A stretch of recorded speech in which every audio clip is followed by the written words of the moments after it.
Hello, Lock&Hackle here. Welcome to another video. Gonna be kind of a gear video and kind of something to help some of you guys out there but might be new to fly fishing.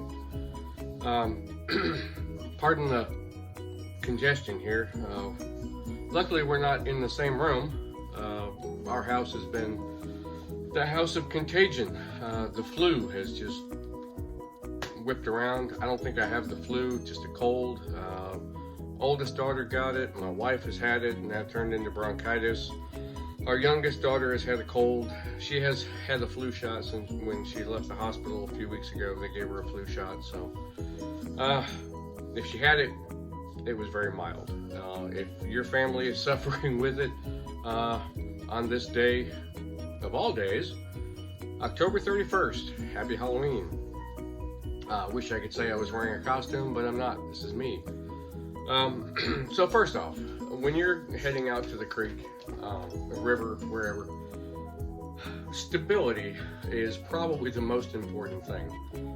I like to say all my flies are dry until I fall in, and then all my flies are wet.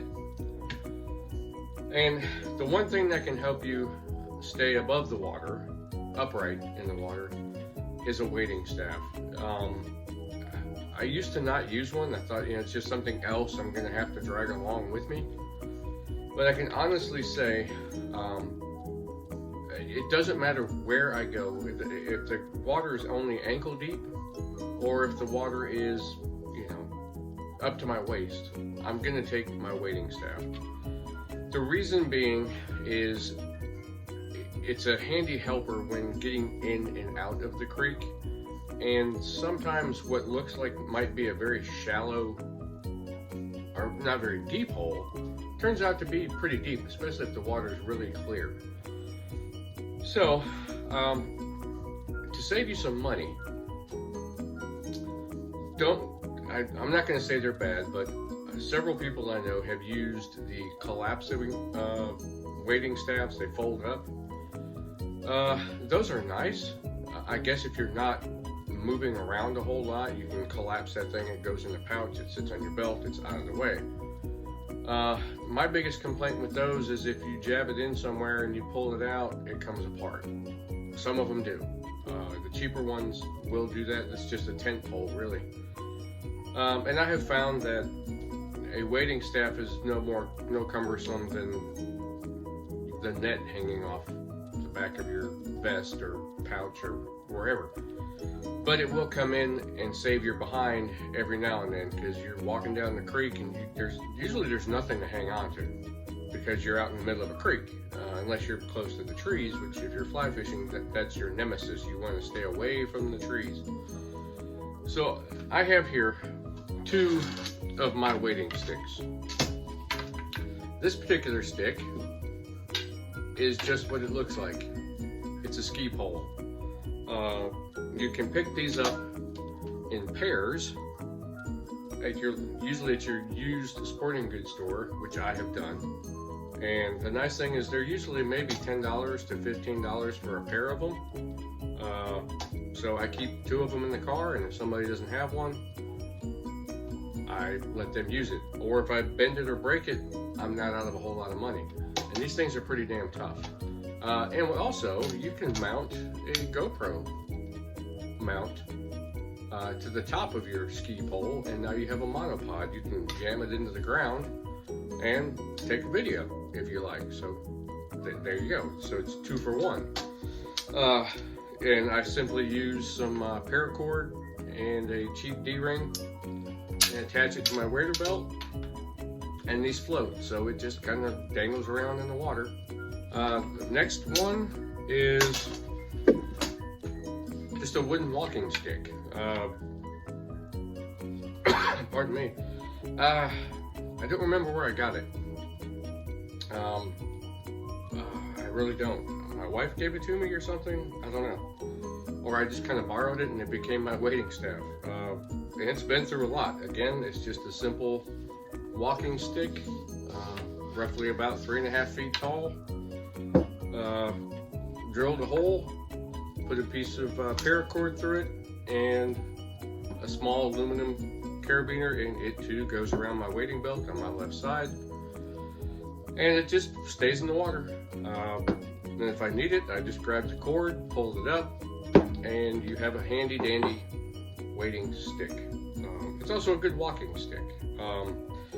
Getting in and out of the bank and having something you can jab into the dirt and kind of create a handle, also, or going down, really, you can take this thing and jab it into the dirt in front of you as you're going down, so you can put your leverage on this, especially if you're wearing felt-soled boots, which they're great in the water.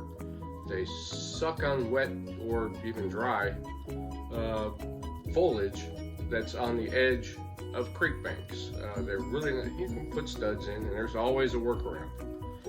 So, as cool as you want to look on the water, please, for your safety, take a wading staff. Really, I know it seems, I need to get these things to stay. I know it seems kind of childish to a grown man using a stick in the water, but it does come in handy. And there were times where I didn't take one, and I thought, man, my ankles are rolling all over the place, and I'm sliding on rocks, and I'm slipping. The rocks are rolling underneath my feet. I found that having the wading stick really saved my back. I could catch myself and remain. It's like a tripod. A tripod is the most stable sort of platform versus a monopod, a bipod, a tripod. You can adjust to various terrains, and that's kind of what you become with your wading staff. Instead of monopod, you're constantly shifting your weight from one foot to the other. You can put weight down on your hand with that wading staff and become much more stable when moving through the water. Next thing, nets. I don't care what kind of net you have, just a net, something that will not hurt the fish. Anyway, the biggest thing are these magnets right here. These are probably the simplest and easiest way to attach the net to your vest, your chest pack, belly pack, even to your waders. But I discovered a problem with this magnet system. When you get these, when you order one of these magnets, or you go buy one at your local fly shop, or you order one off of a store online, I found that all the hardware attached to these magnets is metal. It's stainless steel of some sort, or polished stainless or polished metal. And the biggest problem with that is when you go to hook this back up, even if you're using two hands, if you're reaching back over your shoulder to hook it up, right here is a hole where an eye hook was screwed into, then a key ring which was attached to this, and then a key ring type thing attached to this and here. So there were 4 pieces of metal on here that I would hear that clinking sound, and I would think that these magnets were attached when they were not. It was actually stuck to the eye hook, the key ring here, or the key ring here. And all it took was me moving a little bit, and it would come detached and end up behind me, and I'd be walking and this thing would be stretched, 8 feet. That's why it's kind of kinked up like an old phone cord. It's been so stretched out. So if you do get one of these magnet setups, as you see here, like that, please save yourself a headache and remove all of that. Get some paracord or shoestring bootlace. I drilled a simple hole through the handle of the net, it's not going to hurt it, and then I attached the 2 magnets to paracord loops. All right, there's one there, there's one there, And now the only metal, the D-ring itself is aluminum. So it won't attach itself to that. So the only thing, I don't even have to see it. If this is hanging, all I have to do is get that close and it's gonna connect it every time. Just get it up, get it close, and it connects. I don't have to worry about it connecting to the eye screw that was right here or any of the linkages that they were attached to. So remove all of that, use an old bootlace or some paracord and attach it that way. One, it's quieter. You don't hear that jingling sound all over the place where you're walking. And it's easier to attach because it's not trying to attach itself to itself. So when you think you have it attached, this piece would have been stuck to the eye screw right there. And this one may be trying to get through this thing. And now you can't get your net undone because you're fighting itself. It's so much stronger this way, just like that. So that's just a simple self-fixing that you can do. Doesn't take too much. I had some video.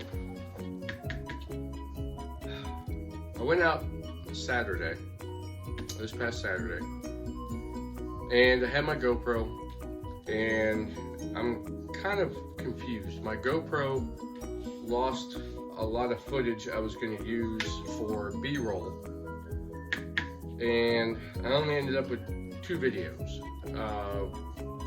I had probably 8 or 10 videos I was going to condense into one and make it just a nice, for one, the scenery was great because we had we're at the heart of the fall season here, so all the leaves are just absolutely gorgeous. The reds, the yellows, the greens, the leaves coming down as you're fishing.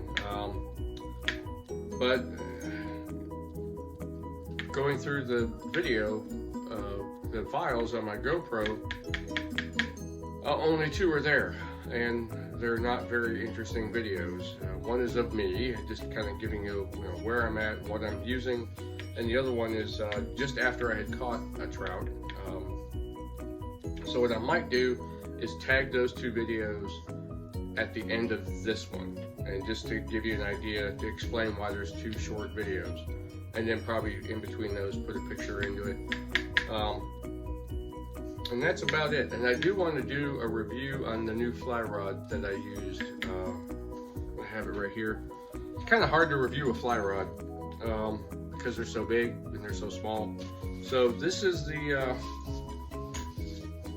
rod. Oops, upside down.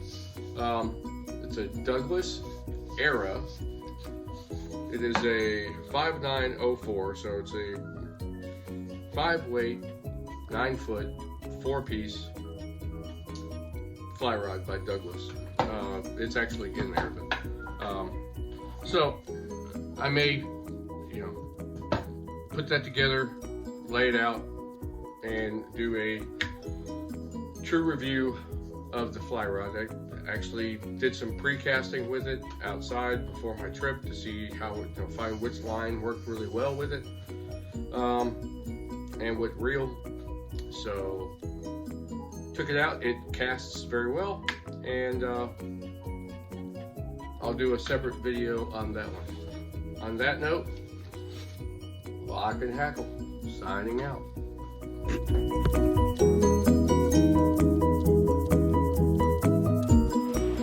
Hey, Lock and Hackle here. It's, as I said, it's Saturday, October 29th. I'm here with 2 other anglers. They're way upstream. I am at a road crossing on this state-owned property. The water is very low, very, very low. Most of it's ankle deep, where it used to be thigh to glute deep. We have not had a lot of rain, so I've actually got 1 trout so far, little 6-inch rainbow, really pretty fish. So I'm down on the furthest section of this creek, and I'm going to work my way up, and then we're going to break for lunch, and then we're going to go way upstream, see what we can do there. If you notice the yellow sash here, this indicates that we're supposed to be here. This particular creek is reservations only. You can have multiple flies, but they all have to be single hook. So, and barbless. So they're pretty particular about what you're fishing with. So I only use a certain fly box. Got my Sims G3 waders, the tributary boots, my nice weather sweater, the hat. I'm using a new rod, and I might do a review on this rod. This is the Era by Douglas. This is probably my first major new rod that I've had. So I'm using, if you can see it, I've got a woolly bugger as my weighted fly, and then I'm using a most hated pink squirmy. Now, people don't like those, but I like success and trout like them, so pretty much we're nymph fishing, if you want to call it that. And I am using an indicator on here, ones that I made. You can look those up in the video. I think I called it Top to Cork. There it is on my line, right there. So, yeah, let's get on the water. Thank you very much. Good morning, everyone. We are on the creek. It is Saturday, October 29th. Our party of 7 dwindled down to a party of 3. I have one fish in the basket at this little run right here. The Honorable Colonel Patterson, that's me, is tying on. Let's see if we can draw another one out of this hole.